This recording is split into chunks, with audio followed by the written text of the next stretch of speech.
మెయిన్‌గా నేను ఈ యాంటీ ఫంగల్ రాకుండా పూలు బాగా రావడం కోసము ఒక ముఖ్యమైన ఇంపార్టెంట్ మిశ్రమాన్నయితే తయారు చేస్తున్నా అండి. మనమైతే నేచురల్‌గా మన ఇంట్లో వచ్చే వస్తువులతోని నేచురల్‌గా మనం తయారు చేసి మన మొక్కలకి ఇవ్వచ్చు. ఇవి వాడేసిన నిమ్మ చెక్కలండి. డైలీ ఆల్మోస్ట్ ఆల్ అయితే మనము ఏదో ఒక రూపంలో నిమ్మ చెక్కలనైతే యూజ్ చేస్తూ ఉంటాం. వాటిని ఇలాగ ఒక బాటిల్‌లో వాటర్ వేసి ఇలా స్టోర్ చేశాను.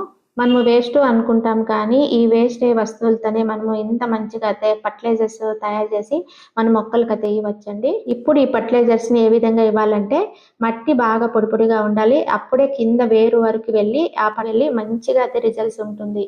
అలాగే మనము ఈ నిమ్మ చెక్కలతో తయారు చేసుకున్న ఈ లిక్విడ్ ఫర్టిలైజర్‌ను డైరెక్ట్‌గా అయితే మొక్కలకి ఇవ్వకూడదండి. ఖచ్చితంగా అయితే డైల్యూట్ చేసిన తర్వాతే ఏ లిక్విడ్ ఫర్టిలైజర్‌నైనా మన మొక్కలకి ఇవ్వాలి. నేను దీన్ని 1:5 రేషియోలో చేస్తున్నానండి. ఎందుకంటే దీంట్లో అసిడిక్ నేచర్ ఎక్కువ ఉంటుంది కాబట్టి వాటర్ క్వాంటిటీ అయితే ఎక్కువ